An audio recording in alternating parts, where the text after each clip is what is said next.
Welcome to Speaking of Spirituality, a podcast to share about the path of spiritual awakening. I'm your host, Amelia McLean, and I am so excited to be showcasing some inspiring stories and exploring some interesting topics, all under the umbrella of spirituality. So without further ado, let's dive right in. I'm so excited in this episode to share all about my sweet little angel baby boy. And there's so much to say, so I'm going to start from the beginning as best I can. And as I look back over my life, I really feel like I was always destined to be a mom. I kind of feel like everything that I was doing before I had my son was preparing me to be his mom. Even back to when I was actually a kid myself, I remember being in elementary school. And as an older elementary school kid, like 4th and 5th grade, I really liked to play with younger kids. I had little friends that were like kindergarten and first graders, and we would play together at recess, and they would walk around with me and hold my hand, and it was just really sweet. And I always remember that, liking younger kids. And so yeah, as I look back on that part of my life, I feel like, I just had I had a special connection with younger people, and I think that was part of my motherly instinct coming in strong really at a young age. And then when I was 15, actually, my half-sister was born. My stepmom had a baby with my dad, and I got to hold her on the day she was born in the hospital, and I remember being so touched. It made me cry, and just thinking she was so tiny and so sweet, and it was just so special to be able to hold her that very first day that she was born. And something in me ignited. It was like my motherly instinct was really turned on. And plus, during in those years, I was technically able to have kids. I was a woman at that point, and or a young woman, but biologically I was able to have children. And so it just that experience of holding my sister made me want to have kids. It was so interesting. And I remember every boyfriend that I had in high school, I was always like, just so you know, I'm definitely going to be a mom. And I was always like, not trying to get guys to have a baby with me, but just letting them know, like, hey, this is not going to work out long term if you don't want to have kids. And it kind of became like a funny thing. And I always just had this feeling like I wasn't trying to rush into it. I wasn't trying to have a kid right away. I was just like, I just knew that I would know when it was time. I would know when I had the right man, and I would know that, it was time to have my baby. And then when I was, in my mid-20s, I started seeing hearts everywhere, and they would just be random places in my food. I would see hearts on, outside, out in nature, just everywhere, random, like, just things that were shaped like hearts, not like an actual thing that was supposed to be shaped like a heart, but just like a leaf would look like a heart, or like a rock, or a stick on the ground, or just random stuff. Lots in food and nature, but other formations in like the way that the jacket had been placed on the chair would like look like a heart or something, like really crazy stuff. And so I started taking pictures of them, and I would post them on my Instagram in my stories, and I would hashtag hearts from heaven. And it was actually really sweet because people started sending me their own heart pictures, and then I would repost them, and people would send me messages saying, I saw this heart and I thought of you. And it was just really sweet. And I didn't know what these hearts were there for. I thought, does everybody see hearts? I mean, people were starting to see hearts and sending me hearts, but it was just so frequent in my life that, I didn't know at the time. I just thought it was like a message from the universe, like love is all around,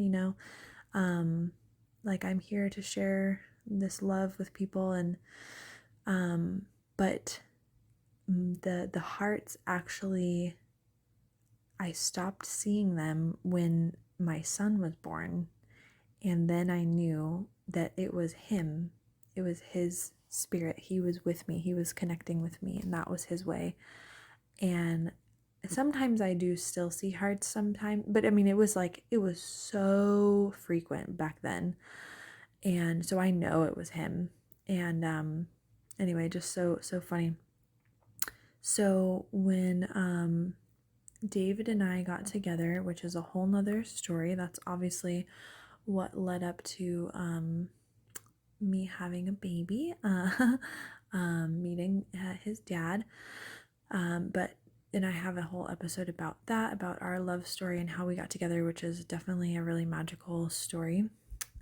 So I knew that David was going to be the baby daddy because he is just the perfect person to be the dad that I had always envisioned for my child, to have just the most amazing, loving, creative, funny, supportive, just everything dad. And yeah, he's perfect. He's the best dad I could ever have dreamed of, and even better than whatever I was dreaming about, to be honest. And yeah, so David and I got together. We collided so hard in our whole lives, just completely and very quickly enmeshed forever. And we how did it all happen? So a few things happened around the same time. I was nannying for a family who had I think the younger boy was like 18 months old when I started, and the older son was 5, somewhere around there. And I like to talk to the mom about some spiritual type of stuff. And one day we're talking about something, and I don't even know how it came up, but she goes, I have this book that I think you'd really like. And she gives me this book called Spirit Babies. And I flew through it. I was like so into it. I mean, that was the first book in a long time that I couldn't put it down. I just wanted to keep reading it. And then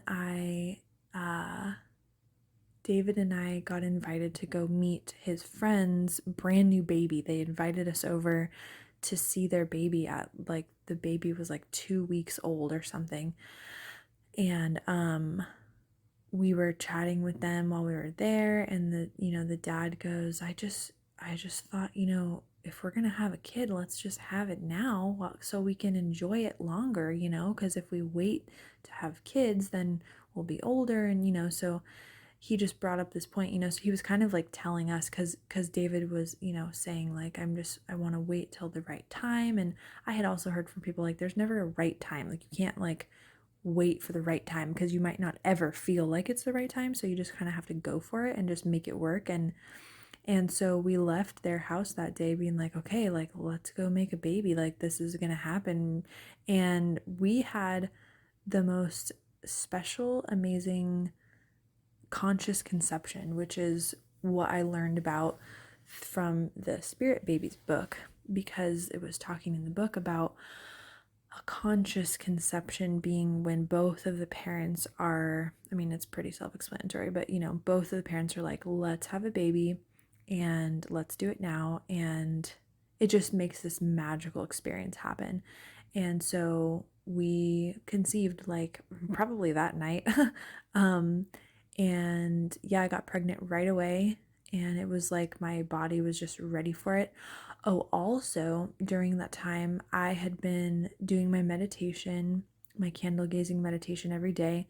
And also I was doing hot cold shower therapy, which I was kind of using that as a way to practice non-attachment to like my physical body sensations. And I feel like this was all, I didn't realize it at the time, but looking back, and when I was preparing for giving birth, I felt like I was doing those things to prepare myself to go through childbirth, because those practices really helped me when I had to, go through childbirth, and just being in that non-attached state of mind, and just really observing the sensations in the body as temporary sensations was like so crucial for me. And I basically just meditated the whole way through my labor. I'll get into that more very soon, but yeah, so I read the book Spirit Babies, and then I found out I was pregnant like very shortly after I read the book, and it made sense why I was so drawn to the book, and probably why that lady had given it to me, and then why I just flew through it and just wanted to keep reading it and couldn't put it down. And because I learned in the book that the spirit of the baby is actually with the mom a lot of times, for a while before the baby is conceived, actually.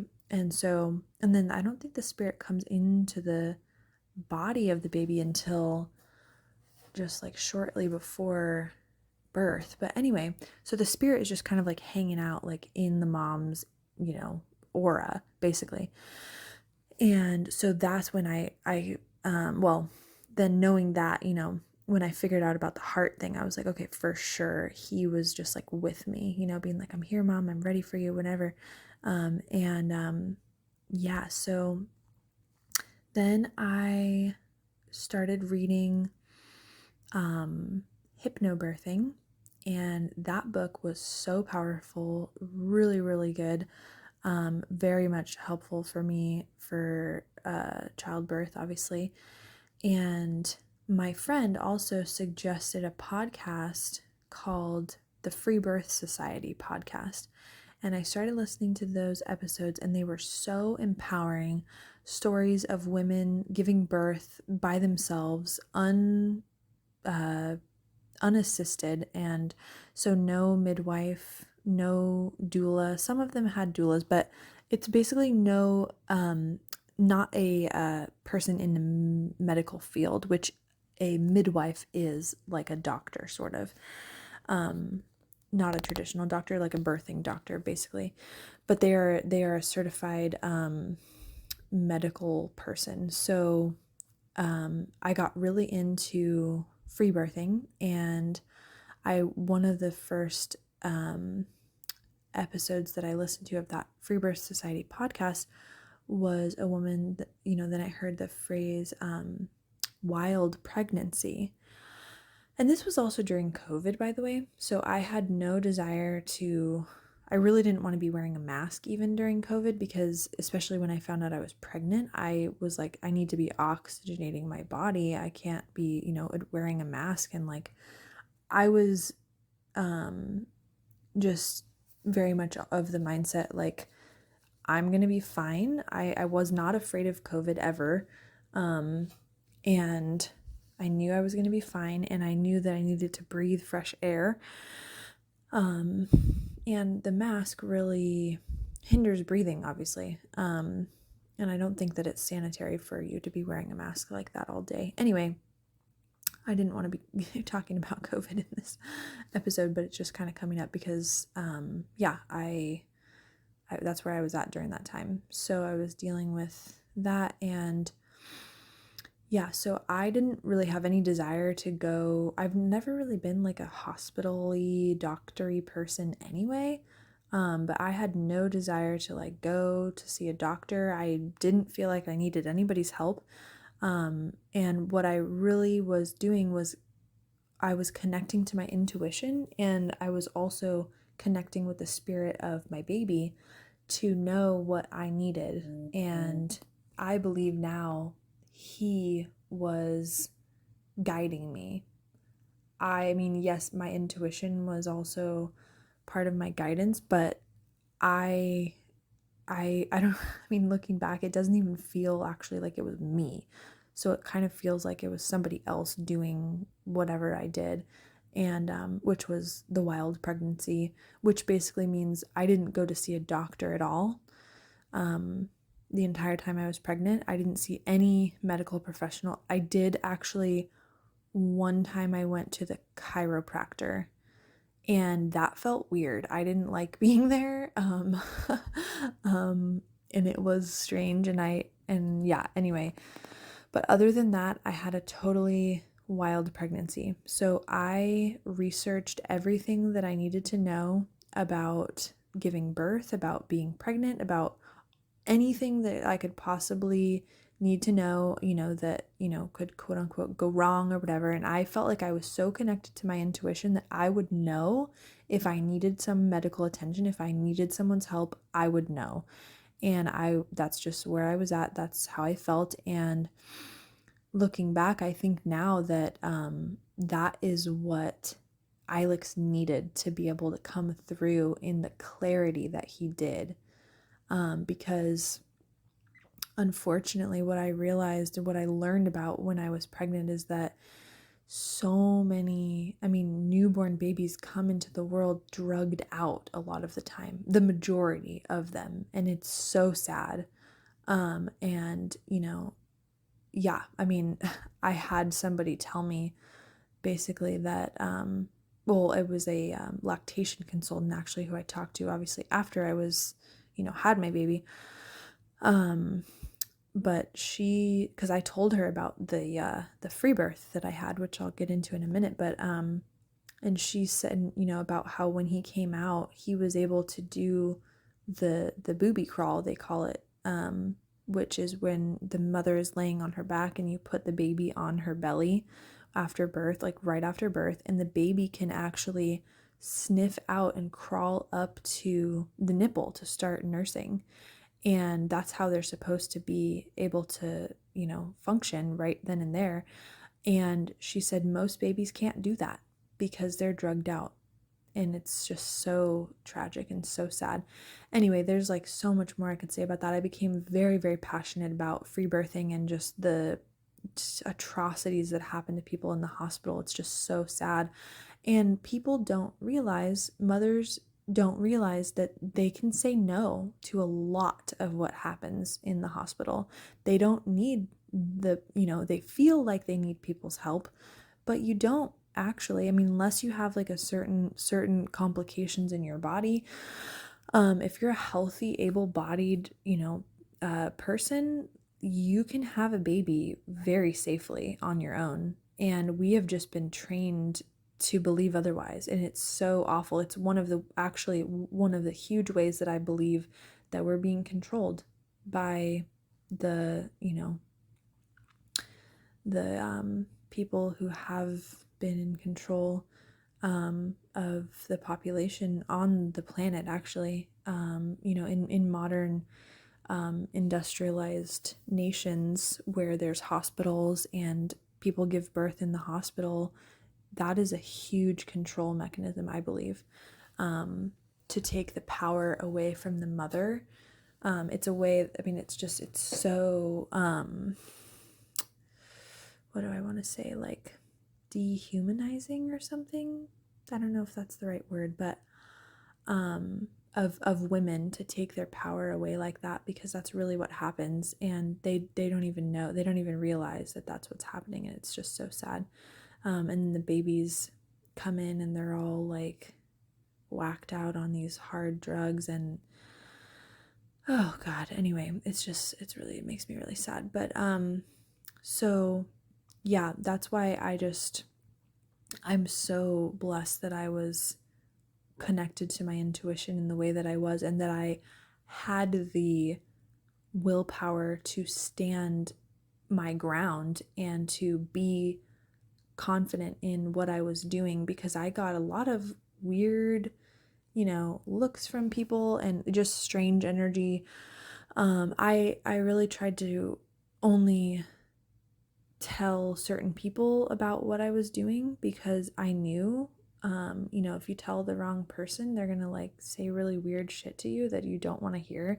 And it is actually super rude for you to tell somebody your birth plan, like to tell them that you're going to have a free birth, and for them to be like, oh my gosh, well, this is why I think that's a really bad idea. Like, that's a terrible, I don't know what it is about birth, and it just like scares people, I guess, because people have such a fear-based mentality around birth, and because of the media, actually. What do you see in movies and shows when a woman's giving birth? They're like screaming bloody murder, like they're dying, which is not what happens.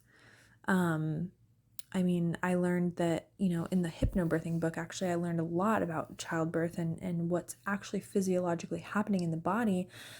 What I learned that helped me so much is that the body is in pain during childbirth because of tension, and the tension in the body is actually caused by fear.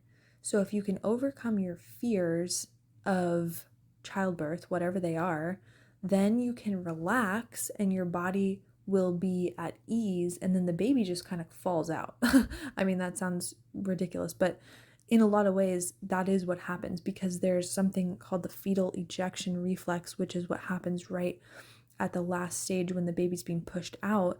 But it's almost like the mom doesn't even really have to do anything. I didn't do anything the whole time.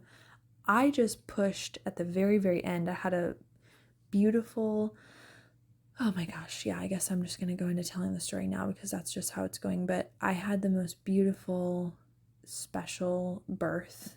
We were at home and it was just me and my husband and two of my very good friends.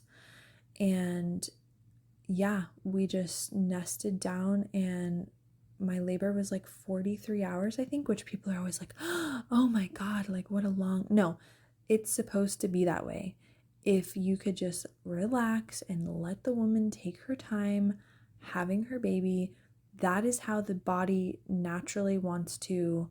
It's different for everybody. Yeah, some women can have an easy birth and have it be a lot less time, but the slow, gradual progression allows the body to open in a natural way, and it just takes a while. And I wasn't in a hurry, actually. I was enjoying it. I was like, let me just relax this baby out of me, because that is exactly what I did, actually. So I meditated pretty much the whole time I was in labor, and I remember feeling like I didn't even want to have my eyes all the way open. I remember just being in this very much inward state. I wanted my eyes just to be almost closed, like the whole time, is what I remember. And just like very meditative. I just rode the waves of sensation in the body, because that's really all it is. I didn't feel pain until the very, very end. I went through the whole labor, and I didn't feel I really didn't. It was not painful. The body contracting and doing the pushing. I wasn't even like trying to push. It was just like the body just starts to like clench, and like it's getting ready to push the baby out.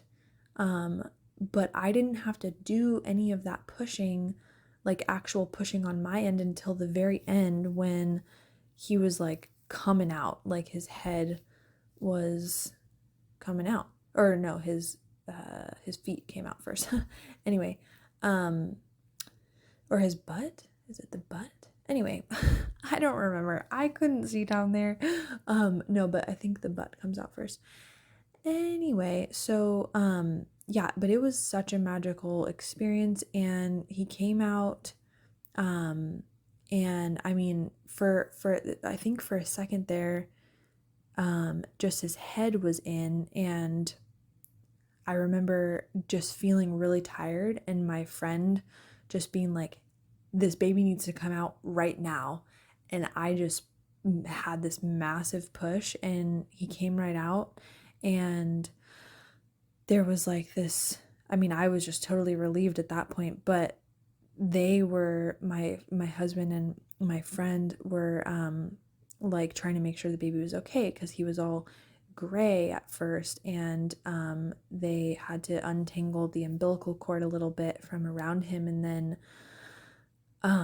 they were holding him like to see if he was okay, but he was just like not moving and not doing anything. And then my friend just said, flip him over and like onto his belly, and then my husband just turned him over, and patted him on the back or something, and then he started crying, and he was totally fine. He started breathing, and he was alive, and he was beautiful and totally all in good shape. And oh my God, it was just such a miracle. And then my husband actually went into like hysterical crying and like just had this huge release of energy, because it was just, it was just such a crazy experience, and I think that he really believed in me, and he really trusted me, and he had my back the whole time about my decisions with what I was doing with our baby. And I'm just so glad that he had that trust. But I know that he definitely held a lot of fear, and I think a lot of it came from his parents, and just like, everyone's just wanting everything to turn out okay and everybody to be safe and be healthy, and which I understand and I get that. But yeah, it was just, it was such a crazy experience. And then I think I gained a lot of respect from his dad, which was like, okay, that was cool, because he was like, thought we were totally crazy, like going into this whole thing. And then afterward, like when we come down to visit, when Alex is 6 months old, he's like, well, that was pretty badass that you had the baby that way and everything. And I was like, score, fuck yeah. Anyway, but yeah, and so our baby's name is Alex Rain, and his name is a real word. People are always like, is that a real word? Did you guys make that up? No, it's spelled Ilex, and his middle name is just like the word Rain, Rain. And his name came from, well, actually, when I was pregnant, David had a dream that we had a girl and that her name was Holly. And so we thought that the baby was going to be a girl. We didn't know for sure because I didn't have any ultrasounds, obviously, because I didn't go to the doctor. And so we thought that, okay, the baby's going to be a girl. Her name's going to be Holly. And we didn't even have any boy names actually picked out. And that was the only girl name that we had. And so when the baby came out and it was a boy, David's like, oh, okay, what are we going to name him? And we settled on Ilex, because Ilex is actually the genus name of the holly plant. And we know that because David studied botany, so that's good. And yeah, so that's where his name came from. And then Rain came from, it was actually like torrentially downpouring for like 24 hours while I was in labor. And it hadn't rained like that here in Humboldt in like so long. Like I don't remember hearing it rain like that for a really long time. And it was just like, it was crazy rain. And so I just knew like his middle name is supposed to be Rain because it rained all crazy. And yeah, and he is the most special, sweetest angel baby. Oh yeah, I have some other really cool things to share. So when I was pregnant, I had my first session with my friend Allie, and I've talked about her in a few other episodes. I love talking about her work. It's so special and so unique and so amazing. She does body work, she does massage sessions combined with channeling, and she taps into your spirit team and she brings through messages that are relevant to you then and there. And it is always so magical and just so powerful, and the messages are always exactly what you need to hear. And I love going to her and seeing her for those sessions. And I got to have my first session with her when I was pregnant, and I think it was in December. So I got pregnant in October, I think. So how many months is that? Anyway, I was that many months pregnant, and yeah, and so the spirit of my baby came through so strong for that session. She actually had just been tapping into baby spirits, and she was kind of hesitant to do it for a while, but she actually had another session with a woman just before me who was also pregnant with a special starseed magical baby. And so she had gotten more confidence from doing that session. So when I came in to do my session with her, she was like, okay, so we didn't know his name at the time, but she said like, your baby is so excited that we're doing this session. She said the spirit of your baby actually came to me this morning, like right when I woke up. She was like, whoa, whoa, whoa, we gotta wait until it's time. So anyway, we do this session and it was just so cool, the things that she was telling me, that he was showing her what was going to be happening in the near future, and it's just so cool now to look back at that session because I know exactly what he was talking about. But he was showing her that I was going to be working on this project with a couple of other women, and like one of them that I already knew, but one of them I hadn't met yet. And he was like pointing to this toolbox that I had, and like saying, pointing to this toolbox, like all of these tools. And it was like a spiritual toolbox, like, meditation, yoga. And he just kept pointing to this toolbox and just like saying, like, use these tools. Anyway, it's so cool because I know now that what he was talking about was the Crystalline Collective that we opened, the studio that we opened. And that was the friend that I had already that I knew was Monique, and the other person that I hadn't met yet was Chazelle. So it's just really special. And then they were actually the ones that were there for his birth. So it's just really special, so magical. And let's see. Then I had another session with Allie. And the second session that I had with Allie was even more magical than the first.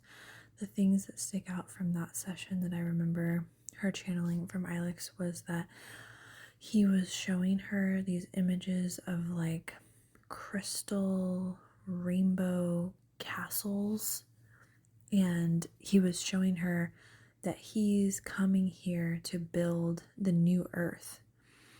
And that was just like so magical. And oh my gosh, I just felt that so hard. And he was showing her where he was coming from, and it was like he was on some sort of craft or something with other children, and it was like this place that he came from. She didn't have a name for it, but it was like a place where the adults learn from the children. The children are the knowledge keepers and the wise ones. And I just thought that was so beautiful. And it's like kind of something that I believe about where we are here. It's not a mainstream view, but it's something that I think is really true, actually. So that was really sweet. And yeah, and so, and the other thing was that there was somebody else nearby that had a similar, like, there was in the same term of pregnancy as me, and that their baby was coming here, like they were coming together to do their mission. And I think I know who it is, actually. And our babies, whenever we see each other, they always point at each other, and now they're getting a little older, so I wonder what they would do now. But when they were really young, they would point at each other when we first got together. So that was kind of funny. And yeah, let's see, what else was magical. And I waited for 13 years, I think, from when I was 15 till I finally had him when I was 28. So what is that? Yeah, 13 years. I waited for him, and that moment that David said, all right, it's time, let's do it. It was like I knew it's on. And oh yeah, the whole other thing that I feel like I was preparing for being his mom with was I was going to be an elementary school teacher, and that was my whole thing. I studied child development in college, and what better preparation for being a mom than child development? It was like the perfect thing for me to learn about. And I just always had this vision of like, I'm just going to be the best possible mom that I can be. I felt like that's what my goal was going to be, is just to be the best mom I could possibly be. And I am so fortunate and so blessed, and to have the luxury that I have, which is to be able to be at home with him all the time and to be a stay-at-home mom. I feel so blessed in this role, and I'm just so grateful to David for giving me that opportunity and being able to provide for our family monetarily in the way that he does. It's just like, it's so amazing, and it's just so special that I get to be here with Ilex, and it's just a dream come true, really. It's like I'm living my dream, and it's just so special. I don't know what else to say about it, but he is just the most amazing angel baby. He is so kind and so sweet and so funny and so loving and just a bundle of joy. I mean, he is a light being. He has such a high vibe, and he's just so happy all the time, and he just makes people smile wherever we go, and he just brings light, and it's just so beautiful. And I just feel so special and so blessed that I'm his mom, that he chose me to be his mom. I mean, it just feels like so magical, and I'm just really excited to see how his life unfolds, and the amazing things that I know that he's gonna do for the world, I guess. I mean, if he's here to help build the new earth, I don't know exactly what that means yet, but I'm really excited to find out. And I mean, who knows what's going to happen? I mean, I had a dream from the very beginning. When I decided to be a teacher, my biggest dream was always to have my own school, and an alternative to public education. And I know a lot of people are looking for that now, and there's new earth schools coming up all around, and people are looking for an alternative to public education because they're realizing how fucked up the system is. And I saw it immediately when I first was like 18 or 19 and started working in the schools as an adult. I was like, this is fucking weird. And then just proceeded to learn about the basically definitely indoctrination that is happening in the schools. And I didn't want to be, and after a while, when I went through my spiritual awakening, I realized this is not the place that I'm supposed to be. And I knew it from the beginning, but I thought, I was going against my intuition. Basically, I was ignoring it and doing what I thought that I had to do. But luckily, luckily I got out of there. But I still have that, that in my heart, and I see that as a possibility. And maybe that's because there's something that we're here to do together. Allie said in that session too. There's something, I mean, of course, there's always, a mission that a parent and child have together. That's why they choose each other. But there's something really special, I think, that him and I are going to do together. And maybe it's a school. Maybe that's what it's going to be. And I don't know. And I'm leaving expectations. I'm not letting that be my for sure thing that I know that we're going to do. It's just like, well, if that's the way things go, then that's the way things go. But it would be really cool. And we'll see what happens. But yeah, no attachments to that at all. Just an interesting thing to think about. But yeah, I'm so excited to be a mom and just to have had this magical, special experience. And then I guess, we'll see about what happens in the future. But I definitely feel like there's another baby that wants to come through. David is not there yet and doesn't have any I mean, maybe he has interest in having another kid, but he can't really conceive of how we would even be able to do that right now. And the fact that he is away for so long, and he doesn't get to spend as much time with Ilex, obviously, as he would like to. And so it's like, he's like, why would I want to have another kid when I already have one that I don't get to see as much as I want?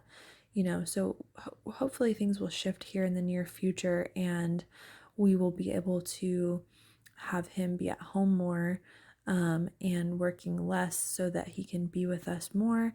And if we were, I mean, he just said the other day, we just had this conversation actually the other day, which is like, if we were making a lot more money, he would definitely have another kid. If he didn't have to work all the time, he would want to do it. So hopefully that will happen. And another just magical thing that happened with another amazing healer friend of mine, Amy, Amy Gundersen, she does Acasma healing, and that is some magical stuff too. She's a different type of channel, and I had a session with her, and she said this name kept coming through, and I don't want to say the name, but it was like, yeah, this name kept coming through, and she said, do you know anybody with that name? Does that mean anything to you? I said, no, I don't know what that means. And then anyway, so then she said she asked if it was a relative, no. If it was me in a past life, no. If it was the name of a baby wanting to come through, and the answer was like super strongly yes. And so that was really interesting. And then after that, like literally like a couple days later or something, like very shortly after, Alex randomly one day we're like cuddling, and he goes, I want a baby. And I was like, what? You want a baby? And he goes, yeah. And I said, you mean like you want me to have another baby? And he was like, yes. And he was nodding at this big smile. And I was like, oh, wow. And he goes, out of just totally by himself, he goes, I be a good big brother. I be nice to baby. And I was like, whoa, this is wild. And so I thought, he might be connected to this other spirit. He might feel, because he's so perceptive and obviously so tapped in. I mean, he might sense the other spirit, and he has said things since then, like he talks often about having a baby and wanting a baby, and he's got a little baby doll that he carries around, and he's said similar things since then. And one day he goes, I'm playing with my brother. And I was like, what? Where's your brother? I don't know if he's trying to tell me that he's like playing with his spirit or something, but I believe that for sure could be happening. And so that is like just so fascinating to me. So we'll see what happens. But yeah, that's pretty much all the magical baby things that I wanted to share about my journey with my pregnancy, my wild pregnancy, and my free birth, and just the amazing, spectacular home birth that we had, and about the channeling sessions that was really special, and just having David's support through all of it. And and just now I'm living the dream, being a stay-at-home mom, and doing my spiritual work when I have time. And yeah, I'm just like really feeling like just realizing that I'm living the dream that I've created. The life that I have dreamed of is here now, and I'm living it, and it's just so magical and so special to be in it, and just trying to enjoy it in the present moment and be here now. And thanks so much for listening. Hope you have a beautiful rest of your day. Thank you so much for tuning into this episode of Speaking of Spirituality. If you'd like to connect with me personally or book a session for Quantum Soul Alchemy, you can find me on Instagram at Ascending with Amelia. Have a beautiful day.